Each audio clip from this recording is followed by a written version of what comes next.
25 साल तो minimum age होती है चुनाव लड़ने की, और 26 साल में निर्भया का हत्यारा भी चुनाव लड़ने के योग्य हो चुका है। इसी को हमने चैलेंज किया है। कानून मंत्रालय की तरफ से जवाब आया है, वो कह रहा है कि नहीं ये कानून ठीक है। नाम बदलने से होगा क्या? नाम इसलिए बदलना जरूरी है कि जिन स्थानों का वर्णन कुरान में है वो सारे स्थान उसी नाम से पाए जाते हैं, जिन स्थानों का वर्णन बाइबल में वो सारे स्थान उसी नाम से पाए जाते हैं। इसलिए कुरान पढ़ने वाले, बाइबल पढ़ने वाले कहते हैं भैया ये देखो सब जो कुछ लिखा हुआ सही है। मुराद खान ने रामगंगा नगर को मुरादाबाद बना दिया, बेगू खान ने आजाद शत्रुनगर को बेगूसराय बना दिया, शरीफुद्दीन ने नालंदा बिहार को बिहार शरीफ बना दिया। अभी भी हिंदुओं के त्योहारों पर पत्थरबाजी कम नहीं हुई है। अंग्रेजों ने बड़ी चालाकी से गणेश जी को निहत्था बना दिया।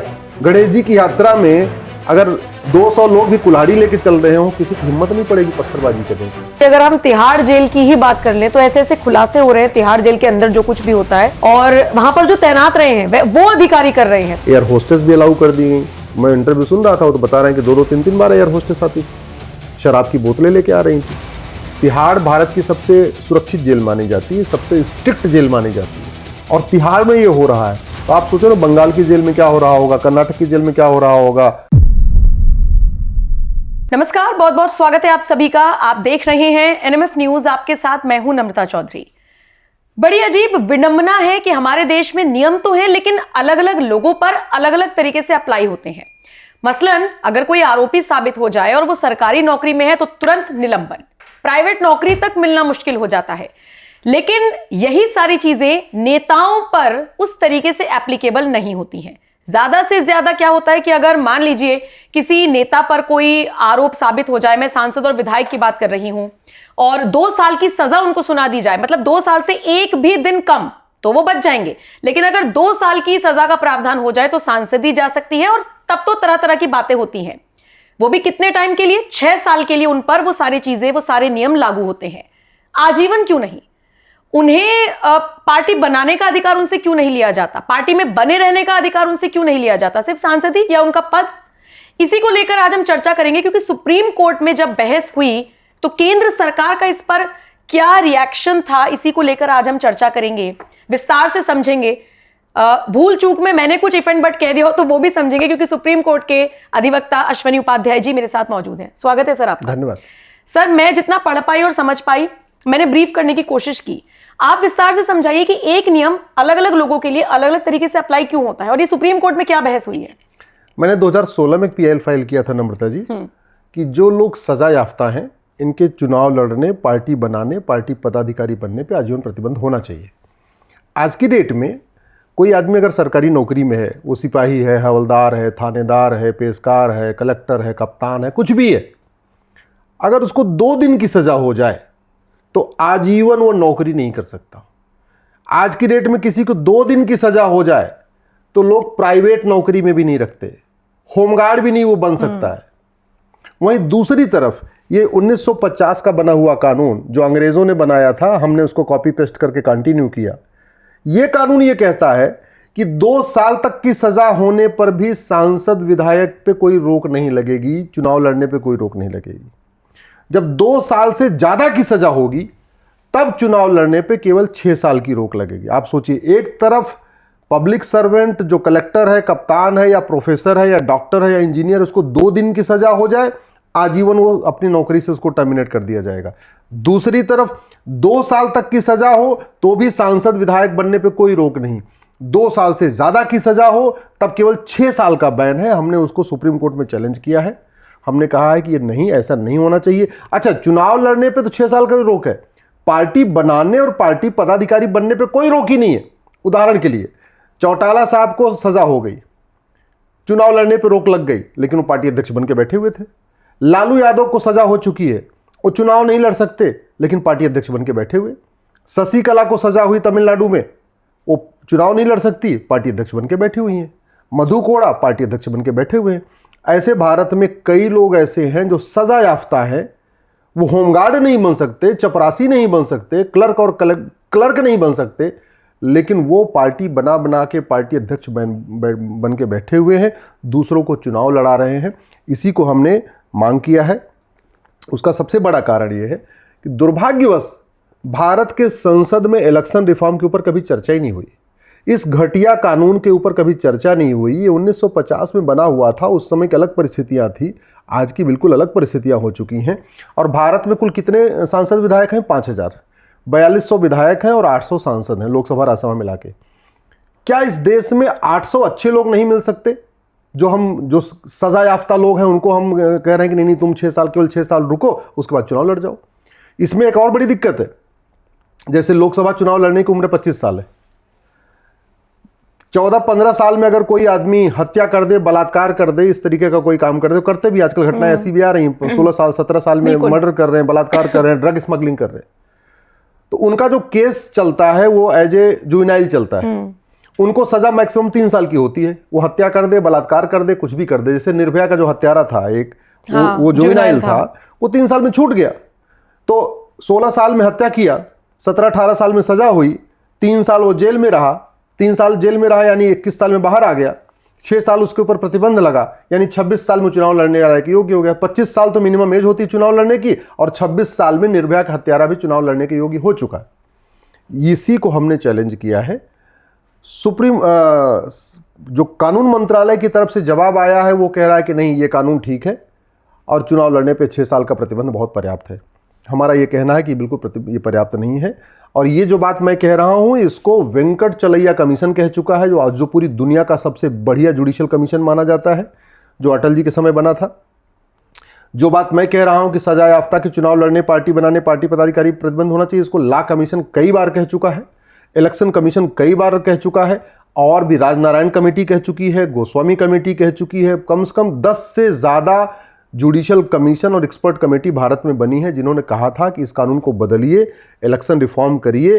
दुर्भाग्यवश उस पर चर्चा नहीं हुई। इनफैक्ट इलेक्शन रिफॉर्म के ऊपर मेरी 20 से ज़्यादा PIL है। मेरी एक PIL है कि मिनिमम क्वालिफिकेशन होनी चाहिए। भाई अगर होमगार्ड के लिए मिनिमम क्वालिफिकेशन हो सकती है, चपरासी बनने के लिए हो सकती है, तो सांसद विधायक बनने के लिए मिनिमम क्वालिफिकेशन क्यों नहीं होनी चाहिए?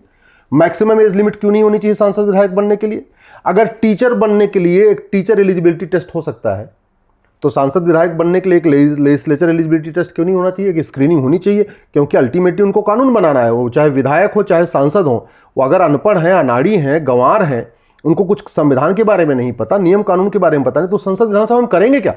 और ऐसा देखा गया है। बिल्कुल। शिक्षा मंत्री हैं और ठीक से उनको पढ़ना लिखना नहीं आता, कानून तोड़ने वाला कानून मंत्री बन रहा है। जिसको हेल्थ का स्पेलिंग नहीं पता, HELTH होता है, वो हेल्थ मिनिस्टर बना हुआ है। जिसको एजुकेशन की स्पेलिंग नहीं पता, वो एजुकेशन मिनिस्टर बना हुआ है। जिसको मतलब वित्त मंत्रालय का फाइनेंस की स्पेलिंग नहीं पता, वो वित्त मंत्री बना हुआ है। ये इस देश का दुर्भाग्य है। इसलिए मेरा मानना है minimum qualification, maximum age limit होनी चाहिए। आपने अपना जो जर्नलिज्म का कोर्स किया होगा उसमें भी 75% अटेंडेंस अनिवार्य होगी कि 75% से अगर कम अटेंडेंस होगी तो आपको एग्जाम में नहीं बैठने दिया है। आप लॉ करो, आप मेडिकल करो, आप इंजीनियरिंग करो, कुछ भी करो, 75% मिनिमम अटेंडेंस चाहिए, तब आप एग्जाम में बैठ पाओगे। सांसद विधायक के लिए संसद में रहने की कोई मिनिमम अटेंडेंस ही नहीं है। मैं तो सुप्रीम कोर्ट में देखता रहता हूं, संसद चलती रहती है और सुप्रीम कोर्ट के और लोकसभा और राज्यसभा के सांसद सुप्रीम कोर्ट में वकालत करते रहते, पैसा कमाते रहते। तमाशा बना दिया। क्यों? क्योंकि इस कानून में ऐसी कोई व्यवस्था नहीं है। मैं कम से कम 75% तो अटेंडेंस होनी चाहिए ना सांसद विधायक की। जितनी अटेंडेंस आप इंजीनियरिंग में दे रहे हो, मेडिकल में दे रहे हो, लॉ स्टूडेंट के लिए दे रहे हो कि 75% से कम अटेंडेंस है तुम्हें एग्जाम में नहीं बैठने देंगे, तो कम से कम उतनी अटेंडेंस तो सांसद विधायक के लिए संसद होनी चाहिए। एक मेरी इस पे PIL है। सबकी रोल्स रिस्पॉन्सिबिलिटीज डिसाइड है। जैसे आप यहाँ नौकरी कर रही हैं तो आपको भी पता है कि दिन भर में 3-4 स्टोरी करनी है, 2-4 बार एंकरिंग करनी है, एक आध आपको पॉडकास्ट करना है, कुछ तो आपका दिन भर का शेड्यूल है ना। जो टीचर स्कूल में पढ़ाता है उसको फिक्स है कि पर डे आपको 4 पीरियड पढ़ाना ही पढ़ाना है। लेकिन सांसद विधायक के लिए कोई रोल्स रिस्पॉन्सिबिलिटी आज तक डिफाइन ही नहीं हुई कि 0 आवर में सवाल पूछना है कि नहीं, कितने सवाल पूछना है हर सेशन में, क्वेश्चन आवर में कितने हर सेशन में क्वेश्चन आवर में कितने सवाल पूछना है, हर सेशन में कितनी प्राइवेट मेंबर बिल पेश करना, ऐसा कोई डिफाइन ही नहीं है। न 5-5 साल गुजर जाता है लोकसभा में, राज्यसभा में 6-6 साल गुजर जाता है, न 0 आवर में सवाल पूछते हैं, न क्वेश्चन आवर में सवाल पूछते हैं, न कमेटीज में जाते हैं, न कोई प्राइवेट मेंबर बिल पेश करते हैं। वेतन भत्ता, गाड़ी बंगला सब ले रहे हैं, रिटायरमेंट के बाद पूरी जिंदगी पेंशन ले रहे हैं और काम वहां ढेले भर का नहीं करते। ऐसे बहुत सारे लोग हैं जिनकी 10% अटेंडेंस है और पूरे राज्यसभा टाइम में उन्होंने कभी एक भी सवाल नहीं पूछा। तो मेरा ये मानना है कि सांसद विधायक जो इतना बड़ा वेतन भत्ता, गाड़ी बंगला सारा जनता का जा रहा है, उनके लिए रोल्स रिस्पॉन्सिबिलिटी डिसाइड होनी चाहिए। एक मेरी पीआईएल है कि जिनके खिलाफ गंभीर मामलों में चार्ज फ्रेम हो गया है, हत्या के मामले में, बलात्कार के मामले में, किडनैपिंग के मामले में, ड्रग स्मगलिंग के मामले में, ह्यूमन ट्रैफिकिंग के मामले में, ऐसे लोगों के चुनाव लड़ने पे प्रतिबंध लगना चाहिए। ये कि ये चल ही रहा है कि भाई जिन लोग सजा याफ्ता है उनके पार्टी बनाने, पार्टी पदाधिकारी बनने में और आजीवन चुनाव लड़ने पर आजीवन प्रतिबंध होना चाहिए। एक मेरी पीआईएल चल रही है कि पॉलिटिकल पार्टियों का डोनेशन 100% कैशलेस होना चाहिए। आप बताइए, आज की डेट में गोलगप्पे वाला 10 रुपये ले लेता है, पान की जो टपरी लगाता है वो भी ऑनलाइन पेमेंट ले रहा है, जूता बनाने वाला ऑनलाइन पेमेंट ले रहा है, धोबी जो कपड़ा प्रेस करता है ऑनलाइन पेमेंट ले रहा है। फिर पॉलिटिकल पार्टियां कैश में डोनेशन क्यों ले रही हैं? 100% कैशलेस होना चाहिए ताकि हिसाब मिलता रहे, ताकि हिसाब मिलता कहां से आ रहा रहे, है? काला धन का कोई खेल ही न चले। और पॉलिटिकल पार्टियों का जो चंदा लेती हैं वो भी 100% कैशलेस होना चाहिए, और जो खर्च करती हैं वो भी 100% कैशलेस होना चाहिए। एक मेरी इस पे पीआईएल चल रही है, पॉलिटिकल पार्टियां आरटीआई के दायरे में आनी चाहिए। लोग पॉलिटिकल अल्टीमेटली इस देश को पूरा चलाता कौन है? पॉलिटिकल पार्टी चलाती है। पॉलिटिकल पार्टी तय करती है प्रधानमंत्री कौन बनेगा, पॉलिटिकल पार्टी तय करती है राष्ट्रपति कौन बनेगा, पॉलिटिकल पार्टी तय करती है मुख्यमंत्री कौन बनेगा, पॉलिटिकल पार्टी तय करती है गवर्नर कौन बनेगा, कौन सा विकास बनेगा, कौन सा हाईवे बनेगा, कौन सा एयरपोर्ट, अल्टीमेटली पॉलिटिकल पार्टियां डिसाइड करती हैं। वो एक मैनिफेस्टो बना देती हैं और जो सचिव वगैरह होते हैं उस मैनिफेस्टो को इंप्लीमेंट करते हैं। तो आप देखिए इनडायरेक्टली इस देश को कौन चला रहा है? पॉलिटिकल पार्टी चला रही है। और पॉलिटिकल पार्टी आरटीआई के दायरे में नहीं। पॉलिटिकल पार्टियों की कोई रिस्पॉन्सिबिलिटी नहीं, वो कुछ भी वादा कर दें, आसमान देने का वादा कर दें, कोई खटाखट स्कीम लॉन्च कर दें, कोई फटाफट स्कीम लॉन्च कर दें। 230 लाख करोड़ भारत के ऊपर कर्जा बना हुआ है, आज तक हमने फ्रीबीज को कंट्रोल करने के लिए कोई व्यवस्था नहीं किया। तो एक मेरी फ्रीबीज के ऊपर पीआईएल चल रही है। मैनिफेस्टो का स्टैंडर्ड कोई फॉर्मेट नहीं है, एक मेरी उसके ऊपर पीआईएल चल रही है। भैया मैनिफेस्टो के स्टैंडर्ड फॉर्मेट होना चाहिए। एक हमारी पीआईएल चल रही है one nation one voter list के ऊपर। आप क्यों विधानसभा की अलग वोटर लिस्ट, लोकसभा की अलग वोटर लिस्ट, फिर पार्षद की अलग वोटर लिस्ट, प्रधान की अलग वोटर लिस्ट, पूरे साल यही काम चलता रहता है। जो गवर्नमेंट के टीचर हैं वो स्कूल में कम रहते हैं, वोटर लिस्ट ज़्यादा बनाते रहते हैं, जब किसी की कोई ज़रूरत ही नहीं है। भाई आपके जितने भी एरिया है आप देख लीजिए, वहाँ पे हर जगह पोस्ट ऑफिस है, और पोस्ट ऑफिस के पास कोई काम नहीं है। अब वो अंतर्देशीय वाला ज़माना गया, वो स्पीड पोस्ट वाला ज़माना गया, सब हर काम ईमेल पे चल रहा है और पोस्ट ऑफिस बने हुए हैं, कोई काम धाम वहाँ नहीं है। मैं कह रहा हूँ पोस्ट ऑफिस को कम से कम वोटर लिस्ट बनाने का नोडल सेंटर बना दीजिए कि जिसको अपना बनवाना है पोस्ट ऑफिस में जाके बनवा लेगा। घर बैठे बैठे क्यों बनवाना भैया? आखिर राशन कार्ड हुआ, ड्राइविंग लाइसेंस हुआ, पासपोर्ट हुआ, जिसको चाहिए वो खुद जाके बनवाता है ना। तो वोटर लिस्ट के लिए टीचर को स्कूल से निकाल के घर घर क्यों भेजना? सब आएंगे अपना आके बनवाएंगे। हाँ, मैंडेटरी कर दीजिए कि अगर 18 साल होते ही जो नहीं बनवाएगा उसको सजा मिलेगी। देखिए दौड़ दौड़ के लोग बनवा लेंगे, खुद ही बनवाएंगे। और आपको करना है कंपलसरी वोटिंग कर दीजिए, कानून बना दीजिए कि जो वोटिंग नहीं करेगा उसको सजा मिलेगी। देखिए सब दौड़ दौड़ वोटिंग भी करेंगे। तो उस पर एक मेरी पीआईएल है। इसी तरीके से ऑनलाइन वोटिंग की मेरी पीआईएल चल रही है कि इस वोटर लिस्ट को आधार से लिंक किया जाए। बहुत डुप्लीकेट वोटर लिस्ट बने हुए हैं, एक आदमी के 7-7 जगह वोटर लिस्ट चल रहे हैं। वो तो आधार कार्ड में डुप्लीकेट लेकर लोग घूम रहे हैं। आधार कार्ड में डुप्लीकेट बन तो रहा है, लेकिन आधार वही तो दिक्कत वो इसलिए बन रहा है कि वोटर लिस्ट, फर्जी वोटर लिस्ट बनवाना भी अब कोई सीरियस क्राइम नहीं है, फर्जी आधार बनवाना भी सीरियस क्राइम नहीं है, फर्जी डॉक्यूमेंट बनवाना गंभीर अपराध नहीं है। समस्या वहीं आ जाती है। मेरा मानना है इलेक्शन रिफॉर्म की ज़रूरत है। जितने भी लॉ कमीशन ने सुझाव दिए हैं, जो इलेक्शन कमीशन ने सुझाव दिए हैं, वेंकटचलिया कमीशन के सुझाव हैं, गोस्वामी कमेटी के सुझाव हैं, इन सुझावों पे संसद में चर्चा होनी चाहिए। ये 1950 वाला बना हुआ कानून ख़त्म होना चाहिए। एक नई भारतीय चुनाव संहिता की आवश्यकता है। एक one nation one election code बनाना चाहिए और इसको तत्काल बनाना चाहिए, जिससे गुंडे, बदमाश, माफिया टाइप के लोग जो पार्षद बन रहे हैं, प्रधान बन रहे हैं, सांसद बन रहे हैं, विधायक बन रहे हैं, इन पर रोक लगे। अच्छे लोग, समझदार लोग पार्षद प्रधान बने, अच्छे समझदार लोग सांसद विधायक बने। लेकिन वो तभी होगा जब ये 1950 का कानून खत्म होगा और एक नया आपका भारतीय चुनाव संहिता बनेगी। तो आपने इसे खत्म करने के लिए पीआईएल लगा रखी है? बिल्कुल, मैंने पीआईएल कर रखी है, बिल्कुल कर रखी है। और इसीलिए अश्वनी उपाध्याय को पीआईएल मैन ऑफ इंडिया कहा जाता है। खैर, एक और मुद्दा बड़ा जोर शोर से उठ रहा है और वो ये है कि दिल्ली के कुछ इलाकों के नाम बदलने की बातें हो रही हैं। जैसे आपका मुस्तफाबाद हो गया, शिव विहार या ऐसे कुछ करके उसका नाम रखा जा सकता है। आरके पुरम का एक मोहम्मदपुर गांव पड़ता है, उसका नाम माधवपुर हो जाएगा, ऐसे में कहीं खबर पड़ रही थी। बाकी दिल्ली विधानसभा में भी एक जगह का नाम बदलने का प्रस्ताव रखा गया है। मुझे लगता है अब तो दिक्कत आनी भी नहीं चाहिए, क्योंकि केंद्र में भी और दिल्ली में भी बीजेपी की सरकार है। लेकिन ये नाम बदलने से होगा क्या, ये लोग समझना चाह रहे हैं। वो गुलामी की निशानियां मिट सकेंगी? मेरा मानना है गुलामी का नाम भी मिटना चाहिए, गुलामी का निशान भी मिटना चाहिए, गुलामी की हर चीज़ मिटनी चाहिए। नाम क्यों बदलना आवश्यक है? वो इसलिए आवश्यक है कि यहाँ पे जो मुग़ल आए उन्होंने कोई नया शहर नहीं बसाया, कोई नया गांव नहीं बसाया, कोई नया मोहल्ला नहीं बसाया। यहाँ के बसे बसाए शहरों का नाम बदला। नाम इसलिए बदला जिससे हमारी पहचान खत्म हो जाए। न मुगलों ने यहाँ कोई नई मस्जिद बनाई, हमारे बने बनाए मंदिरों का गुम्बद तोड़ के उसको मस्जिद में कन्वर्ट कर दिया, वहाँ नमाज पढ़वाना शुरू कर दिया। न कोई नया शहर बसाया। हमारे पुराने जो ऐतिहासिक जो भी स्थान हैं वो किसी न किसी राजा महाराजा या हमारे किसी अच्छे पूर्वज के नाम पे हैं जिन्होंने महान काम किया।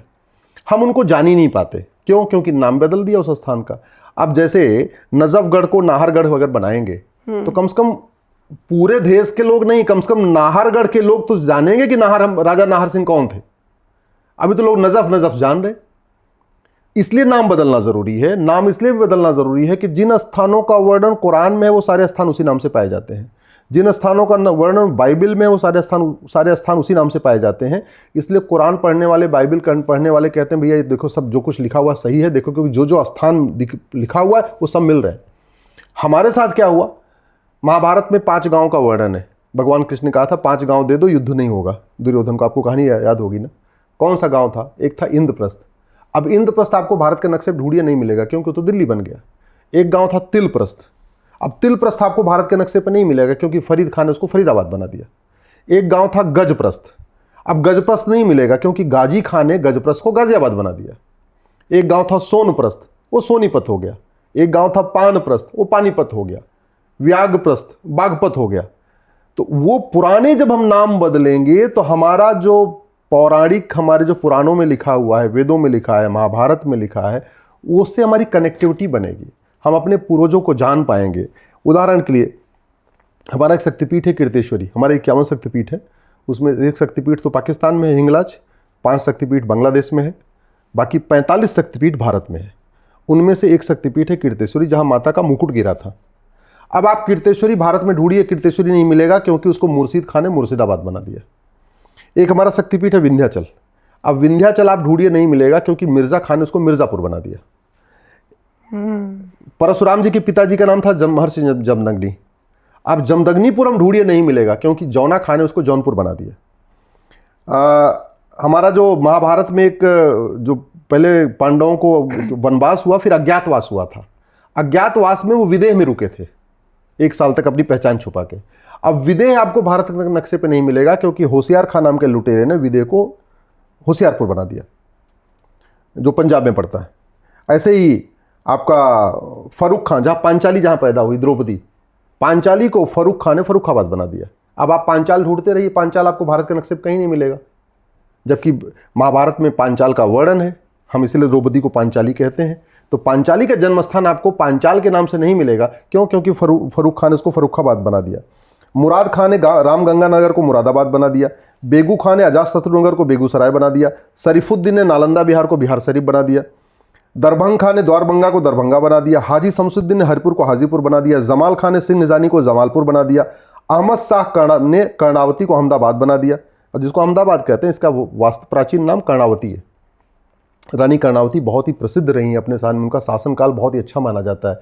रानी दुर्गावती, रानी चिन्नप्पा, रानी कर्णावती और रानी अहिल्याबाई होलकर, ये 4-5 हमारी जो महारानियां हैं, इनका जुडिशल सिस्टम बहुत अच्छा होता था। इसी ने बुरहान ने भगनापुर को बुरहानपुर बना दिया। होशंग शाह ने नर्मदापुरम को होशंगाबाद बना दिया। अहमद शाह ने अंबिकापुर को अहमदनगर बना दिया। तुगलक ने देवगिरी को तुगलकाबाद बना दिया। उस्मान अली ने धाराशिव को उस्मानाबाद बना दिया। फरीद खान ने मोकलहार को फरीदकोट बना दिया। मुजफ्फर खान ने लक्ष्मीनगर को मुजफ्फरनगर, ये आपके उत्तर प्रदेश वाला जो मुजफ्फरनगर है, अच्छा, क्या नाम था इसका पहले? इसका नाम था लक्ष्मीनगर। इसको मुजफ्फर खान ने इसको मुजफ्फरनगर बना दिया। बख्तियार खिलजी ने नालंदा को बख्तियारपुर बना दिया। करीमुद्दीन ने करीमनगर बना दिया। महबूब खान ने महबूबनगर बना दिया। अली मीर ने अलीपुर बना दिया। भाग्यनगर को हैदराबाद बना दिया। इंदौर को निजामाबाद बना दिया। भिटौरा को फतेहपुर बना दिया।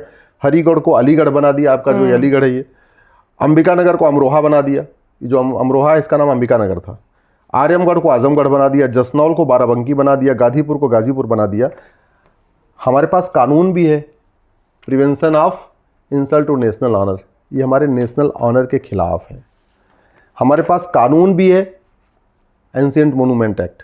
लेकिन एंशिएंट मोनूमेंट एक्ट में क्या किया कि सारे मोनूमेंट को भी लीगलाइज कर दिया और सारे स्थानों को भी चेंज करने से रोक दिया।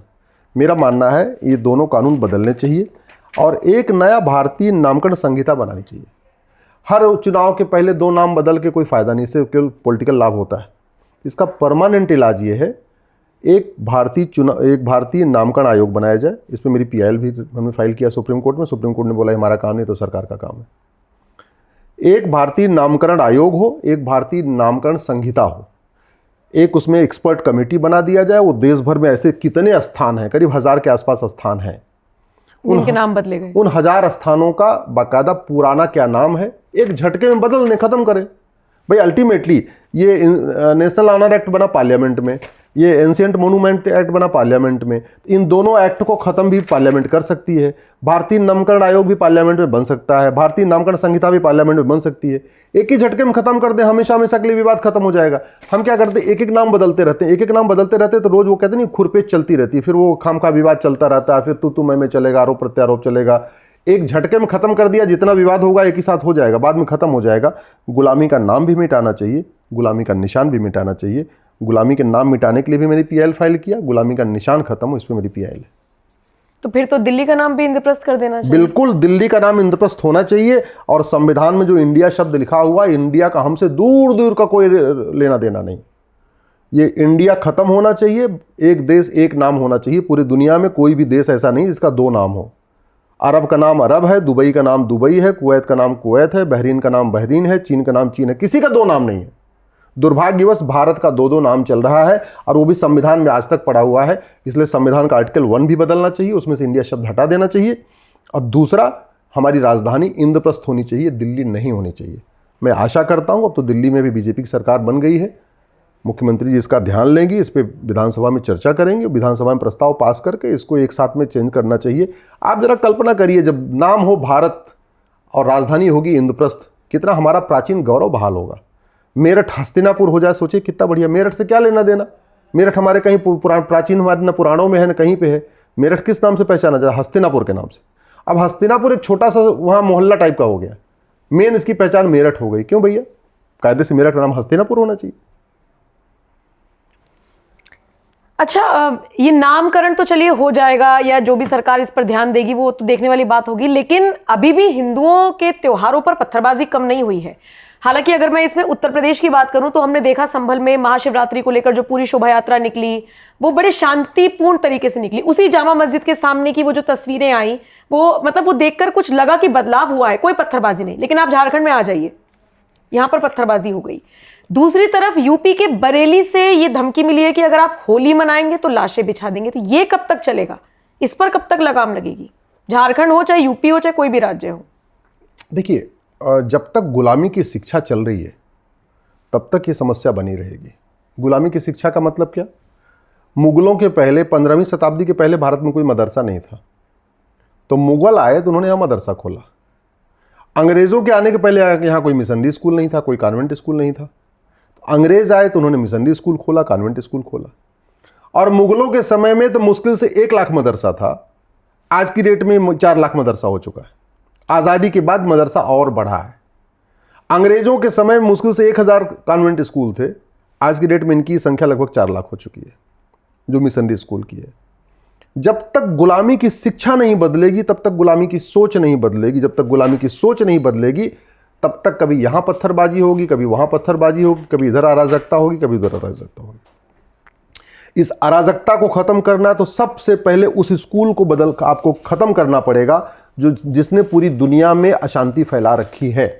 उदाहरण के लिए, पहले गंधार शांत समृद्ध खुशहाल था जो दुर्योधन का ननिहाल था, अब अशांत है क्योंकि वो कंधार बन गया, अफगानिस्तान बन गया। क्यों बना? अशांति का मूल कारण है मदरसा।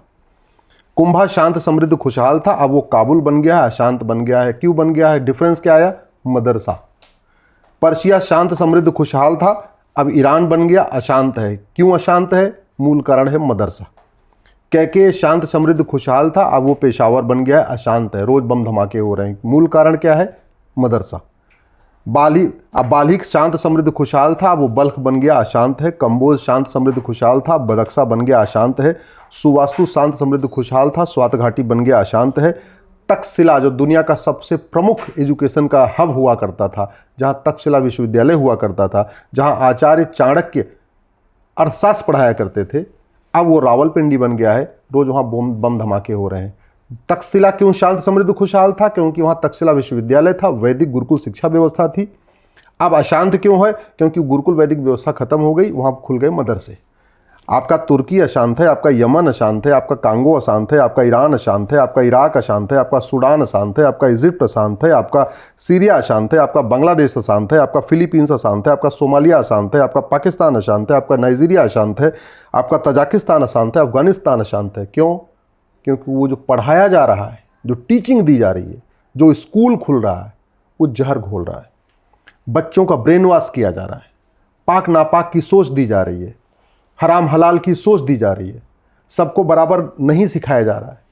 और जहाँ गुरुकुल वैदिक शिक्षा में होती है वहाँ शांति क्यों होती है? गुरुकुल में क्या सिखाया जाता है? सब एक समान है, प्राणियों पे जो है अपना सद्भावना रखो, धर्म की जय करो, अधर्म का नाश करो, प्राणियों में सद्भावना हो, विश्व का कल्याण हो, सिखाया जाता है। गुरुकुल वैदिक शिक्षा में वसुधैव कुटुंबकम सिखाया जाता है, नारी तू नारायणी सिखाया जाता है, यत्र नारस्तु पूज्यते रमन्ते तत्र देवता सिखाया जाता है, सर्व मंगल मांगल्ये शिवे सर्वा साधिके सिखाया जाता है, जननी जन्म भूमिश्च स्वर्गादप गरीसी सिखाया जाता है। मदरसा मिशनरी स्कूल में नहीं सिखाया जाता है। तो जब तक मदरसा मिशनरी स्कूल नहीं बंद होगा तब तक कभी यहाँ पत्थरबाजी होगी, कभी वहाँ पत्थरबाजी होगी, कभी वहाँ होगी। शिक्षा में संस्कार हो, कानून का खौफ हो, तभी व्यवस्था ठीक से चलती है। आप घर में उठा के देख लीजिए, माता का प्यार हो और पिताजी का खौफ हो, तब बच्चे ठीक से रहते हैं। माता प्यार देती रहती है, बच्चे खूब खेलते कूदते रहते हैं, लेकिन जैसे वो लड़ना शुरू करते हैं, माता कहती पापा आने वाले हैं, पिताजी आने वाले हैं, बच्चे अलर्ट होकर जाते हैं।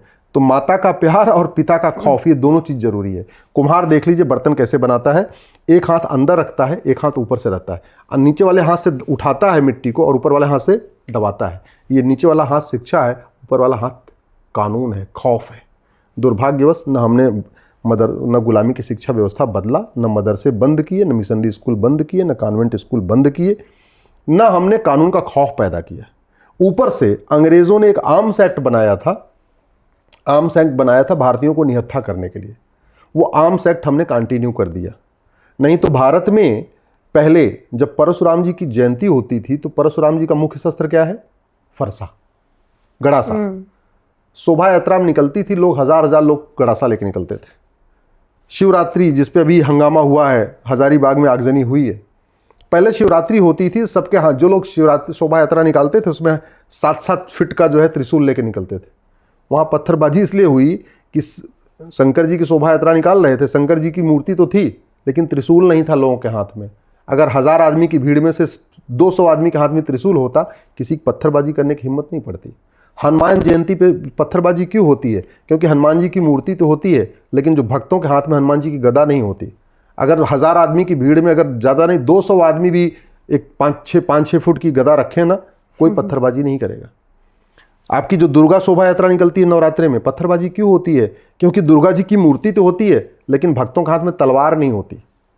अगर 1000 आदमियों की भीड़ में 200 आदमी तलवार लेके चल रहे हो आगे आगे, किसी की हिम्मत नहीं है पत्थरबाजी। लेकिन सड़क पर 200 आदमी तलवार लेकर चलेंगे तो फिर कानून व्यवस्था पर सवाल नहीं, क्यों? ये भारत का संविधान फंडामेंटल राइट देता है हमें कि हम ये शस्त्र रख सकते हैं।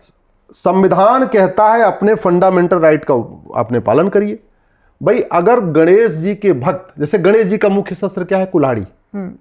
अंग्रेजों ने बड़े चालाकी से गणेश जी को निहत्था बना दिया। आज की डेट में जो सब, हालांकि पूरे देश में अब गणेश चतुर्थी मनाई जाती है, पूरे देश में गणेश को बैठाया जाता है, लेकिन कभी आप बारीकी से देखिएगा, मैं आपको बहुत ऐसी बात बता रहा हूं जिस पे कभी चर्चा नहीं होती है। अंग्रेजों ने बड़े प्लान्ड वे में जो गणेश जी की मूर्ति थी, जो गणेश जी की फोटो थी, उससे कुल्हाड़ी गायब कर दिया। एक हाथ में लड्डू है, एक हाथ में आशीर्वाद है, एक हाथ में फूल है और एक हाथ में शंख है, कुल्हाड़ी गायब। अब वही वाली फोटो देख देख के सारे मूर्तिकार मूर्ति बना रहे हैं, तो कुल्हाड़ी बना ही नहीं रहे। और इसीलिए गणेश जी की शोभा यात्रा होती है, गणेश जी को विसर्जित करने जाते हैं, पत्थरबाजी हो जाती है। गणेश जी की यात्रा में अगर 200 लोग भी कुल्हाड़ी लेके चल रहे हो, किसी की हिम्मत नहीं पड़ेगी पत्थरबाजी करने की। गणेश जी के पंडाल पे पत्थरबाजी हो जाती है। क्यों? क्योंकि वहां पंडाल में गणेश जी की मूर्ति होती है, निहत्थी मूर्ति, गणेश जी का शस्त्र होता ही नहीं है। कम से कम हिंदुओं को ये 5 शस्त्र रखने का अधिकार मिलना चाहिए। जो हिंदू परशुराम जी की पूजा करता है, शोभा यात्रा निकलता है, उसको गड़ासा रखने का अधिकार मिलना चाहिए। जो शंकर जी की पूजा करता है, शंकर जी की शोभा यात्रा निकलता है, उसको अपना त्रिशूल रखने का अधिकार होना चाहिए। जो दुर्गा जी की यात्रा में शामिल हो रहा है, उसको अब तलवार लेके शोभा यात्रा निकलने का अधिकार होना चाहिए। हनुमान जयंती के दिन लोगों को गदा लेके चलने का अधिकार मिलना चाहिए। गणेश चतुर्थी पे लोगों को कुल्हाड़ी लेके चलने का अधिकार होना चाहिए। और जिस दिन भारत के हिंदू इन 5 त्योहारों पे शोभा यात्रा निकालेंगे शस्त्र के साथ। क्या मजाल कि कोई कहे कि हम होली नहीं मनाने देंगे, और क्या मजाल कोई कहे कि हम पत्थरबाजी करेंगे। नहीं तो पंडाल पे पत्थरबाजी होगी, यहाँ भी पत्थरबाजी होगी, वहाँ भी पत्थरबाजी होगी। इसलिए मैं, अब चूंकि मैं सांसद तो हूँ नहीं कि मैं ये मामला संसद में उठाऊं। आपका ये वीडियो बहुत सारे सांसद देखेंगे, और जो लोग इस वीडियो को देख रहे हैं, मैं आपसे भी आग्रह कर रहा हूँ, इस वीडियो को अपने सांसद तक पहुँचाइएगा कि ये इस मामले को संसद में उठाएं। ये जो आर्म्स एक्ट है 1959, ये नेहरू ने कॉपी पेस्ट करके बनाया। अंग्रेजों का 1878 वाला जो कानून का कोई अंतर नहीं, सेम वही है। और ये कानून बदलना चाहिए, और हिंदुओं को अपने 5 ये शस्त्र रखने का अधिकार मिलना चाहिए। आत्मरक्षा, उससे आत्मरक्षा भी होगी, त्यौहार भी मना पाएंगे, और संविधान कहता भी है कि हमें अपनी संस्कृति को कंटिन्यू करने का अधिकार है। तो एक ये ज़रूरी है। दूसरा, जब तक मैंने कहा मदरसा नहीं बंद होगा, मदरसा बंद करने का एक ही तरीका है कि आप ये राइट टू एजुकेशन एक्ट जो है, ये इसको एक शब्द जोड़ दिया जाए इसमें, इक्वल, तो हो जाएगा राइट टू इक्वल एजुकेशन। मदरसा मिशनरी स्कूल बंद करिए, 10वीं तक समान शिक्षा लागू करिए। 10वीं तक भारतीय शिक्षा, भारतीय भाषा, भारतीय सिलेबस, केवल भारतीय महापुरुषों के बारे में, केवल भारतीय मनीषियों के बारे में, भारतीय ऋषियों के बारे में, अष्टांग योग, आहार चिकित्सा, योग चिकित्सा, नाड़ी चिकित्सा, प्राकृतिक चिकित्सा, सूर्य नमस्कार, ये जब सिखाया जाएगा तब ये समस्या का स्थायी समाधान होगा। नहीं तो कभी यहाँ पत्थरबाजी, कभी वहाँ पत्थरबाजी। दुर्भाग्यवश हमारे देश में समस्या की चर्चा होती है, स्थायी समाधान की नहीं होती है, इसलिए दिक्कत आ रही है। अच्छा, एक चर्चा होती है संविधान में जो चित्र हुआ करते थे उनको लेकर। अभी ये मुद्दा सदन में भी उठा, जगदीप धनखड़ का जवाब उस पर आया। तो क्या लगता है कि मतलब आप चूंकि वरिष्ठ अधिवक्ता हैं, आपके हिसाब से क्या बदलाव होना चाहिए? और वो जो चित्र हटाए गए थे, थोड़ा पहले तो उनके बारे में बता दीजिए। चित्र कौन कौन से हटाए गए थे, किस किस के चित्र हुआ करते थे, क्या वो हमको वापस मिल पाएंगे? देखिए, मैं पिछले 10 वर्षों से संविधान के चित्रों को लेकर लड़ रहा हूँ। ये जो संविधान मेरे हाथ में दिख रहा है, ये नकली संविधान है। ये जो चुनावी रैलियों में नेता ऐसे संविधान उठाते रहते हैं, वो भी नकली संविधान है। चाहे राहुल गांधी संविधान दिखा रहे हैं, जो भी सब नकली संविधान है। संविधान असली वो है जिसमें 22 चित्र हैं और 299 संविधान निर्माताओं का सिग्नेचर है, वही असली है। जो संविधान था मूल, उसके फ्रंट पेज पे सतकमल दल बना हुआ था, अजंता की फोटो थी, अशोक चिन्ह बना हुआ था, अशोक स्तंभ बना हुआ था, हाथी, घोड़ा, नंदी जी और सिंह बने हुए थे। देखिए, इसमें कहीं दिख रहा है आपको? नहीं। पार्ट 1 में सिंधु घाटी की सभ्यता बनी थी और जेबू बैल बना था। जेबू बैल क्यों बनाया था? दुनिया का सबसे जो पावरफुल नंदी जी माने गए हैं, बैल माने गए, वो जेबू बैल माना गया, वो रखा गया पार्ट 2 पे। पार्ट 1 पे, पार्ट 2 पे वैदिक काल के गुरुकुल बने हुए थे, और बच्चे सूर्य नमस्कार कर रहे हैं, सूर्य की उपासना कर रहे हैं और हवन कर रहे हैं। पार्ट 2 सिटीजन से रिलेटेड है। तो संविधान निर्माताओं की इच्छा थी कि भारत में जो सिटीजन बने वो वैदिक शिक्षा ले, इसीलिए उन्होंने पार्ट 2 में अपना गुरुकुल डाल दिया था। पार्ट 3 में उन्होंने पुष्पक विमान से भगवान राम, लक्ष्मण, सीता लौट रहे हैं। पार्ट 3 क्या है? फंडामेंटल राइट है। तो संविधान निर्माताओं ने भगवान राम की फोटो क्यों डाली? कि इस संविधान का लक्ष्य है राम राज्य की स्थापना करना। संविधान पार्ट 4 में भगवान कृष्ण अर्जुन को उपदेश दे रहे हैं। पार्ट 4 है डायरेक्टिव प्रिंसिपल। डायरेक्टिव प्रिंसिपल संविधान का सरकारों को निर्देश देता है कि आपको ये काम करना है। जैसे आर्टिकल 44 कहता है यूनिफॉर्म सिविल कोड करना है, आर्टिकल 47 कहता है नशाबंदी, शराबबंदी करना है, आर्टिकल 48 कहता है गौहत्या पे प्रतिबंध लगाना है, आर्टिकल 49 कहता है कि जितने हमारे पौराणिक, धार्मिक, ऐतिहासिक धरोहरें हैं, काशी, मथुरा, भद्रकाली, भोजशाला, अटाला, इनको रिस्टोर करना है, ये संविधान कहता है। और उस पार्ट 4 के पहले भगवान कृष्ण की फोटो थी अर्जुन को उपदेश देते हुए। तो उद्देश्य क्या था कि सरकारें भी जो कुछ लिखा है पार्ट 4 में उसको ईमानदारी, जैसे अर्जुन ने भगवान कृष्ण की बात माना, वैसे सरकारें भी इस संविधान में लिखे हुए पार्ट 4 को माने। पार्ट 5 में गौतम बुद्ध की फोटो थी। पार्ट 5 जुडिशरी से संबंधित है। अच्छा। तो वहां गौतम बुद्ध को रखा गया कि जितने हमारे हाई कोर्ट, सुप्रीम कोर्ट के जज हैं, जो डिस्ट्रिक्ट कोर्ट के जज हैं, गौतम बुद्ध की तरीके पूरा योग मेडिटेशन करके आए, शुद्ध मन से, एकदम शांत मन से न्याय करें। कहीं तराजू का इधर उधर, कहीं तराजू का पलड़ा ऊपर नीचे नहीं होना चाहिए, इसलिए गौतम बुद्ध को रखा गया। पार्ट 6 पे भगवान महावीर की फोटो थी। उद्देश्य क्या था? भगवान महावीर ने कहा था कि मतलब भगवान महावीर सत्य सिखाते हैं, अहिंसा सिखाते हैं, अस्तेय सिखाते हैं, इसलिए उनको रखा गया। पार्ट 7 पे सम्राट अशोक की फोटो। पार्ट 8 पे हनुमान जी की फोटो। आप सोचिए जरा, इस पे हनुमान जी की फोटो थी संविधान में, हनुमान जी की फोटो है। पार्ट 9 में सिंहासन 32 पे राजा विक्रमादित्य बैठे हुए।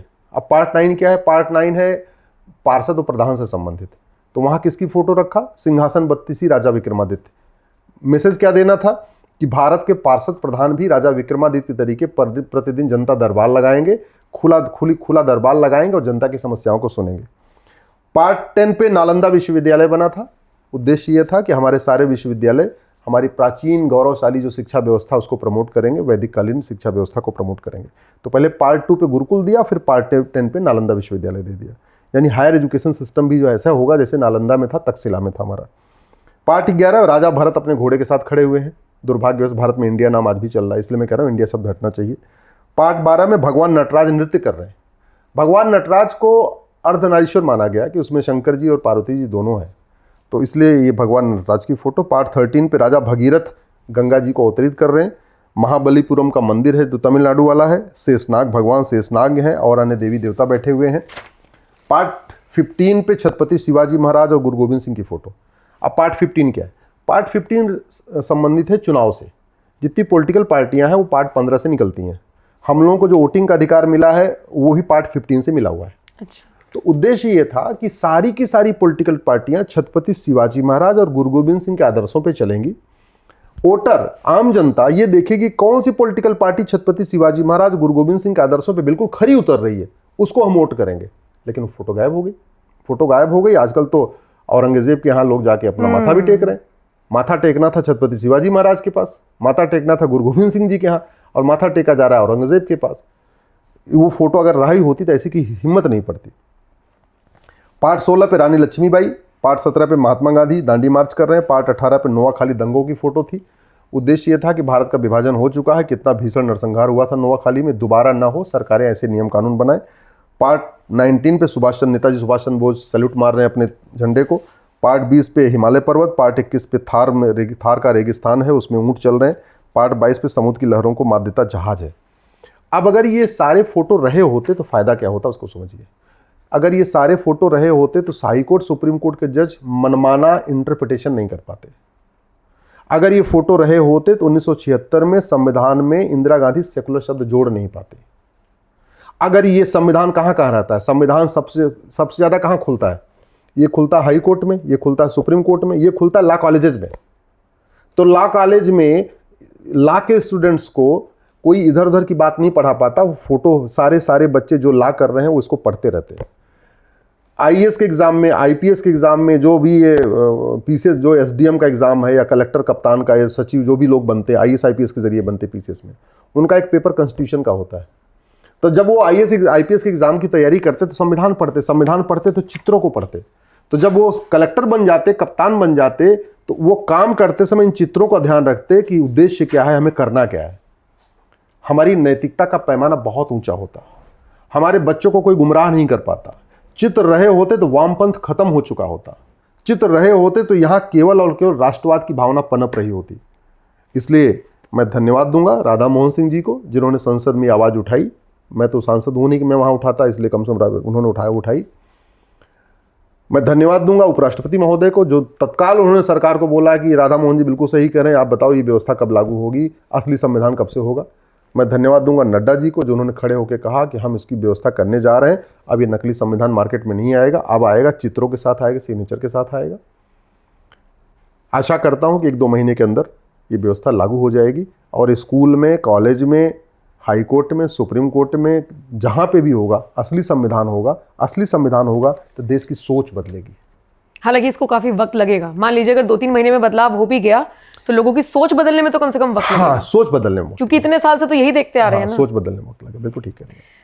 अच्छा, अब वापस दिल्ली पर आते हैं। दिल्ली में 27 साल का वनवास खत्म हुआ बीजेपी का, सत्ता में आ चुकी है और रेखा गुप्ता मुख्यमंत्री भी बन गई है, लेकिन एक्टिवली ज्यादा नजर आ रहे हैं प्रवेश वर्मा। धड़ाधड़ उनके बयान सामने आ रहे हैं। शीश महल की जांच के आदेश उन्होंने दे दिए हैं। कितनी मुश्किलें बढ़नी लाजमी है अब पिछली सरकार की?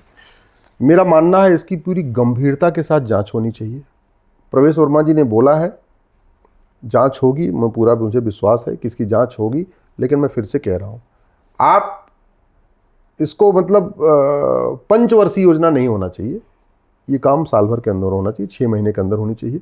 6 महीने के अंदर जांच हो जाए और फटाफट इसकी चार्जशीट फाइल हो, क्रिमिनल केस इसके ऊपर फाइल होना चाहिए और इसका काम कराना चाहिए। एक बात जरूर मैं कहना चाहूँगा, अगर भारत को भ्रष्टाचार मुक्त करना है तो आपको नियम कानूनों को बदलना पड़ेगा, व्यवस्था को बदलनी पड़ेगी। घूसखोरी किस में होती है? कमीशनखोरी कैश में होती है। जमाखोरी मिलावटखोरी कैश में होती है। कट मनी तोलाबाजी का खेल कैश में होता है। मुनाफाखोरी पूरी कैश में होती है। ठीक है। आपकी नशा तस्करी किस में होती है? कैश में। मानव तस्करी आपकी होती है कैश में। अवैध खनन का कारोबार होता है कैश में। जितने भी भारत में ड्रग स्मगलिंग का पूरा कारोबार कैश में। ह्यूमन ट्रैफिकिंग का छोटी छोटी बच्चियों को जो बेचने वाला कारोबार चल रहा है कैश में। फर्जी कागज जितने बनते हैं सारे कैश में। थाने की दलाली कैश में। तहसील का भ्रष्टाचार कैश में। डिस्ट्रिक्ट कोर्ट का भ्रष्टाचार कैश में। जितने भी काम होते हैं ये कैश में होते हैं।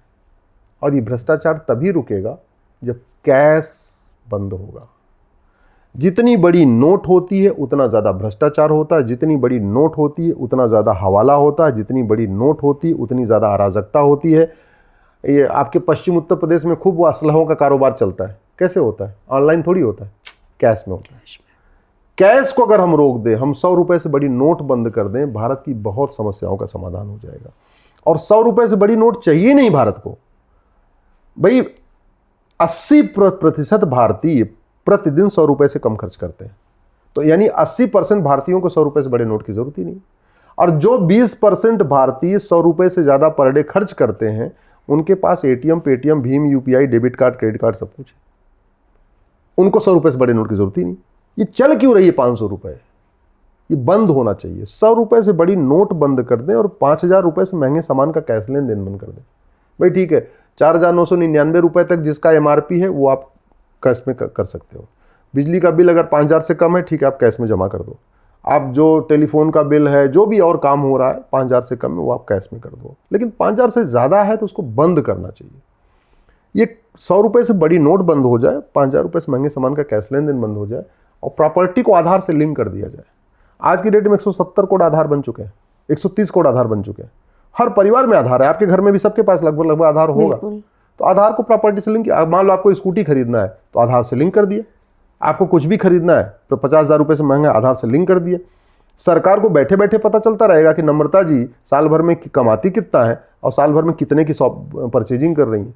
फिर पता चल जाएगा बैठे बैठे। छापा भी नहीं मारना, कुछ नहीं करना, सब आज की टेक्नोलॉजी का यूज हो रहा है। ये जब तक नहीं करेंगे तब तक कभी शीश महल बनेगा, कभी कोई और महल बनेगा, कभी कोई और महल बनेगा, कभी चारा घोटाला होगा, कभी कोई घोटाला होगा। जब तक 100 रुपए से बड़ी नोट बंद नहीं होगी, 5000 रुपए से महंगे के सामान का कैश लेन देन बंद नहीं होगा, 50,000 रुपए से महंगी प्रॉपर्टी आधार से लिंक नहीं होगी, नार्को पॉलीग्राफ ब्रेन मैपिंग कानून नहीं बनेगा, भ्रष्टाचार को गंभीर अपराध घोषित नहीं किया जाएगा। चीन में भ्रष्टाचार पे फांसी की सजा है। दुनिया के कई देशों में भ्रष्टाचार पे फांसी की सजा है, क्योंकि भ्रष्टाचार अनप्लान्ड क्राइम नहीं है, ये प्लान्ड क्राइम है। आप सड़क पे जा रहे हैं, एक्सीडेंट हो गया, गुस्से में निकले, 2-4 लोगों ने मुक्का हाथ चला लिया, हाथ पैर टूट गया, ये प्लान्ड क्राइम नहीं है। लेकिन शीश महल बनाना, फिर पैसे वापस लेना, फिर 2G घोटाला करना, कोयला घोटाला करना, ये बड़े होशो हवास में किया जाता है। तो चाहे वो सिंगापुर हो, चाहे जापान हो, चाहे ऑस्ट्रेलिया हो, चाहे चाइना हो, वहाँ का जुडिशल सिस्टम ये कहता है कि जो कार्य होशो हवास में किए जाते हैं उसमें कोई माफी नहीं है। जैसे ड्रग स्मगलिंग का काम होशो हवास में करते हैं। लेकिन हमारे यहाँ अगर ऐसा कानून आ गया तो उसका समाधान, उससे बचने का तरीका साथ साथ आएगा ना। नहीं, अब उसे अनप्लान्ड कैसे साबित करें, इसको लेकर सरकार पीछे से फिर कुछ और रास्ता ले आएगी। तभी तो बहुत सारे नियम ऐसे हैं जिनको, इसीलिए मैं कह रहा हूं आप केवल 100 रुपए से बड़ी नोट बंद कर दीजिए। 80% लोग 100 रुपए से कम खर्च करते हैं, 20% ज्यादा के पास एटीएम, पेटीएम, भीम, यूपीआई है, 25% भ्रष्टाचार खत्म। आप 5000 रुपए से महंगे सामान का कैश लेन देन बंद कर दीजिए, 25% भ्रष्टाचार और खत्म, यानी 50% खत्म। आप प्रॉपर्टी को आधार से लिंक कर दीजिए और कालाधन, बेनामी संपत्ति, आयसरी संपत्ति 100% जब्त करने, भ्रष्टाचारियों को आजीवन कारावास, फांसी देने के लिए कानून बना दीजिए, उनकी नागरिकता खत्म करिए, उनको जो है उनकी 100% प्रॉपर्टी जब्त करिए। मैं गारंटी के साथ कहता हूं नम्रता जी, भारत में कलयुग खत्म हो जाएगा, सतयुग आ जाएगा। ये जो कलयुग सतयुग की बात करते हैं, ये कलयुग भारत में क्यों है? सिंगापुर में सतयुग कैसे चल रहा है? जापान में सतयुग क्यों है? ऑस्ट्रेलिया में सतयुग क्यों है? ये भारत में कलयुग क्यों है? ये कलयुग और सतयुग डिपेंड करता है आपकी शिक्षा कैसी है, आपकी न्यायिक व्यवस्था कैसी है। हमारे न शिक्षा में संस्कार है, न हमारे कानून में खौफ है, इसीलिए यहाँ कलयुग है। सिंगापुर, जापान, न्यूजीलैंड, ऑस्ट्रेलिया, वहाँ देखिए सतयुग चल रहा है। सब बड़े आराम से रहते हैं, कोई भ्रष्टाचार करने की हिम्मत नहीं करता, कोई वहाँ शीश महल नहीं बनाता। क्यों? कानून का खौफ। लेकिन हम सतयुग की बात तो कर रहे हैं, प्रैक्टिकली अप्लाई कैसे होंगी सारी चीजें? क्योंकि अगर हम तिहाड़ जेल की ही बात कर लें तो ऐसे ऐसे खुलासे हो रहे हैं तिहाड़ जेल के अंदर जो कुछ भी होता है, और वहां पर जो तैनात रहे हैं वो अधिकारी कर रहे हैं, तो निश्चित तौर पर यकीन करना लाजमी हो जाता है। अब जैसे सुब्रत रॉय को लेकर उन्होंने खुलासा किया, मुझे लगता है आपने सुनी लिया होगा, कैसी कैसी उन्होंने बातें बताई हैं। तो तिहाड़ जेल के अंदर अगर वो बता रहे हैं कैदियों से समन्वय बैठाकर अधिकारियों को चलना पड़ता है, और हर बार जितने भी कैदी भागे हैं वो एक नया तरीका उन्होंने अपनाया है, जो ये सारी चीजें हो रही हैं, तो फिर हम सतयुग को कैसे एक्सपेक्ट करें? जेल के अंदर कैदियों की चल रही है, बताइए। तिहाड़ में जो कुछ चल रहा है वो भी भ्रष्टाचार के, उसका रूट काज भी करप्शन है। सरकार किसी की भी हो, ये भ्रष्टाचार हो क्यों रहा है? ये भ्रष्टाचार का तो रूट काज आपको बता दिया। हमारा कानून घटिया है, हमारा कानून सड़ा हुआ है। जब तक न्यायिक व्यवस्था सड़ी हुई है, जब तक यहाँ तारीख पे तारीख चलती रहेगी, जब तक यहाँ गवाहों के बयान के आधार पे सजा होगी, तब तक गवाह, बड़े लोगों के खिलाफ गवाही कोई देता नहीं, डर के मारे, खौफ के मारे। हिम्मत भी कोई करता तो उसके माँ बाप, उसकी पत्नी उसको रोक देती, भैया काहिले उनके खिलाफ, सांसद के खिलाफ गवाही दे रहे हो, विधायक के खिलाफ गवाही दे रहे हो, कोई टिकता नहीं है। कई बार ऐसा भी हुआ जिन्होंने थोड़ी हिम्मत किया तो गवाहों की हत्या हो चुकी है, कई जगह ऐसा हुआ है। इसलिए जब तक ये गवाही के आधार पर सजा होगी तब तक भारत में कोई अपराध खत्म नहीं होगा। अपराध खत्म करने का एक ही तरीका है, नार्को पॉलीग्राफ ब्रेन मैपिंग कानून बनाया जाए, हर जिले में नार्को पॉलीग्राफ ब्रेन मैपिंग की लैब हो। अगर अपराध खत्म करना है तो झूठ को गंभीर अपराध घोषित करना पड़ेगा, झूठी गवाही को गंभीर अपराध घोषित करना पड़ेगा, झूठी जांच को गंभीर अपराध घोषित करना पड़ेगा, झूठे आरोप को गंभीर अपराध घोषित करना पड़ेगा, जो झूठे डॉक्यूमेंट बनवाते हैं वो गंभीर अपराध घोषित करना पड़ेगा। क्योंकि ये तिहाड़ में लगा, अच्छा सोचिए, तिहाड़ भारत की सबसे सुरक्षित जेल मानी जाती है, सबसे स्ट्रिक्ट जेल मानी जाती है, और तिहाड़ में ये हो रहा है। तो आप सोचो ना, बंगाल की जेल में क्या हो रहा होगा, कर्नाटक की जेल में क्या हो रहा होगा, झारखंड की जेल में क्या हो रहा होगा, छत्तीसगढ़ की जेल में क्या हो रहा होगा, उड़ीसा की जेल में क्या हो रखा होगा। मतलब सारी की सारी सुविधाएं, अगर आप अमीर हो, आप दबंग हो, आपके पास पैसा है, तो आपको तिहाड़ में, मतलब जेल के अंदर बैठे बैठे सुरा भी मिल रही है, सुंदरी भी मिल रही है। सबसे बड़ी बात, आप जेल से बाहर नहीं आना चाह रहे हैं, इतनी अच्छी लाइफ आप अंदर जी रहे हैं। नहीं, वो तो यहाँ उत्तर प्रदेश में आया था, वो उनका बेटा मुख्तार अंसारी के बेटे के साथ, क्या नाम था उसका, जो अब्दुल्ला अंसारी, क्या नाम था उसका, जो भी था, वो बांदा की जेल में उसकी पत्नी उसके साथ रह रही थी, 2.5 महीने से रह रही थी। पर डे उसको तिहाड़ से कहीं बाहर में, जेल के बगल में कमरा ले रखा था, रात को उसको बाहर कर देते थे, रात भर अपनी पत्नी के साथ रहता था और सुबह तिहाड़ के अंदर हो जाता था। तो ये मजाक क्यों बनाया हुआ है? जो लोग ऐसा काम करते हैं वो फ्री में नहीं करते। और तिहाड़ में कई बार ऐसा हो चुका है कि वहाँ के जो बड़े बड़े ड्रग स्मगलर आ रहे हैं उनको भी पूरी सुविधाएं मिल रही है, बड़े बड़े जो ह्यूमन ट्रैफिकिंग में शामिल हैं उनको भी वहाँ की सुविधाएं मिल रही हैं। सुविधाएं मतलब कैसी सुविधाएं? सुब्रत रॉय के केस में तो चलिए पता लग गया कैसी कैसी चीजें थी, और कैसी कैसी सुविधाएं? देखिए, जहाँ तक मेरे को जो वहाँ समझ में आ रहा है कि जो लोग इस तरीके के हैं जिनका वो मंथली पैसा पहुँचा रहे हैं, उनको उनकी पूरी व्यवस्था है, उनको बढ़िया वहाँ पे टीवी भी मिल रही है, बढ़िया सोफ़ा भी मिल रहा है, बढ़िया गाना भी सुन रहे हैं, बढ़िया घूम भी रहे हैं, मॉर्निंग वॉक भी कर रहे हैं, नहा धो भी रहे हैं। उनकी टॉयलेट क्लीन करने के लिए अलग से कोई एक आदमी आता है, बाकी लोगों को तो अपनी टॉयलेट खुद ही क्लीन करनी होती है, ठीक है। वहाँ पे वो पूरी सुविधा का फ़ायदा उठा रहे हैं, वहाँ उनके पास फ़ोन भी पहुँच जा रहा है, सबसे हालचाल भी ले रहे हैं। तो कुल मिला के वो 4 दीवारी में है, लेकिन पूरी देश दुनिया से कनेक्शन भी है, न्यूज़ भी देख रहे हैं, सीरियल भी देख रहे हैं, फिल्में भी देख रहे हैं, शाम को उनकी दारू मुर्गा की पार्टी भी चल रही है। और जैसा उन्होंने खुद ही बताया, मैं तो इंटरव्यू सुन रहा था कि एयर होस्टेस भी आ रही है, लड़कियां भी आ रही हैं, बाहर की कॉल गर्ल भी आ रही हैं, वेश्याएं भी आ रही हैं। अगर ये जो व्यवस्था है इसको अगर, और ये जो खबर है, स्वाभाविक सी बात है, इस इंटरव्यू को पूरी दुनिया देख रही है, भारत के लोग नहीं, बाहर के लोग भी देख रहे हैं। अब जब देख रहे हैं तो क्या सोचेंगे? भारत की, मतलब भारत की राजधानी दिल्ली, और दिल्ली की कोई एक रोहिणी की जेल या कुंडली की जेल या यहाँ की जेल नहीं, तिहाड़ जेल जो सबसे पुरानी, सबसे प्रोमिनेंट, सबसे सुरक्षित मानी जाती है, वहाँ अगर ये स्थिति है तब तो आतंकवादियों को विशेष सुविधा मिलती होगी, नक्सलियों को विशेष सुविधा मिलती होगी, माओवादियों को विशेष सुविधा मिलती होगी। इस तरीके के जो जघन्य अपराध करते हैं, विशेष, अगर ऐसे अपराधियों को विशेष सुविधा मिलेगी तो फिर जेल में रहने की कोई दिक्कत नहीं है ना। फिर तो एक काम करो, 50,000 करोड़ का भ्रष्टाचार कर लो और 5,000 करोड़ जेल के ऊपर खर्च कर दो, सुविधा ले लो, 2-4 साल जेल में पड़े रहो। यही चल रहा है। खौफ क्यों नहीं पैदा हो रहा है? एक से बढ़कर एक घोटाले क्यों हो जाते हैं? उनको पता है कि बाहर घोटाला कर लो, पहली बात तो पकड़े नहीं जाएंगे, हमारे खिलाफ कोई गवाही नहीं देगा, गवाही देगा तो उसका मर्डर हो जाएगा, और अगर जेल भी गए तो अल्टीमेटली भ्रष्टाचार में कितने साल की, अधिकतम 7 साल की सजा है। उम्र देख के 3-4 साल कर देते हैं। तो अगर आपने 50,000 करोड़ का भ्रष्टाचार कर लिया और 5 साल जेल में रहना पड़ा तो सौदा अच्छा है, ये महंगा सौदा नहीं है। इसलिए कह रहा हूं कि कम से कम कानून बदलने, हमारा जो जेल मैनुअल है कब अंग्रेजों का चल रहा है। जेल के नियम कानून तोड़ने पर कोई गंभीर अपराध नहीं है। जेल के अंदर किसी को विशेष सुविधा दिलवाने पर कोई गंभीर अपराध नहीं है। जेल के अंदर आपको टीवी दे देने पे और शराब ले आने पे और सुब्रत जो भी व्यवस्था है उसमें कोई बहुत सीरियस क्राइम नहीं है। भाई अल्टीमेटली आपका जो भारतीय दंड संहिता बनी है इसके ऊपर ऐसा, इसमें कोई ऐसा चैप्टर नहीं है कि जेल में अगर आप कुछ गड़बड़ करोगे तो आपको जघन्य अपराध है या गंभीर अपराध, ऐसा कोई चैप्टर तो फिर तो होते ही रहेंगे। हाँ होते रहेंगे, खौफ नहीं है तो होते अंग्रेजों वाला कानून चल रहा है, जो जेल मैनुअल चल रहा है अंग्रेजों का चल रहा है। जेल में जो कोई वायलेशन है वो सिंपल ट्रांसफर है कि जेल में वायलेशन करोगे यहां से उठा के वहां भेज देंगे, ठीक है भेज दो भैया, उसको तो मिल गए 100-200 करोड़ 500 करोड़ मिल गए तो आप उसको ट्रांसफर करते रहो, क्या फर्क पड़ता है। आपने कभी सुना कि जिन लोगों ने जेल में ऐसी मदद किया उनको किसी को 10-20 साल सजा हुई हो या उनकी प्रॉपर्टी जब्त हुई हो? तो वहां तो खुला खेल फरुखाबादी चल रहा है, वहां पे लोग अपना कमाए जा रहे हैं।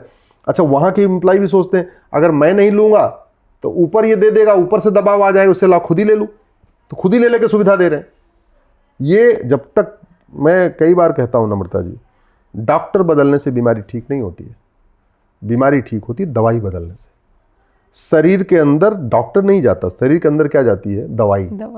ऐसे ही शासक कोई हो, व्यवस्था नहीं बदलती है, व्यवस्था बदलती है जब नियम कानून बदलते हैं, जब एजुकेशन सिस्टम बदलता है, जब पुलिस सिस्टम बदलता है, जब जुडिशियल सिस्टम बदलता है, जब जेल का सिस्टम बदलता है, जब एडमिनिस्ट्रेटिव सिस्टम बदलता है, शिक्षा में संस्कार हो और कानून का खौफ हो, तभी भ्रष्टाचार अपराध खत्म होता है। और ये भी जो पूरा खेल हुआ है भ्रष्टाचार का, जो कुछ तिहाड़ में हो रहा है, मूल कारण है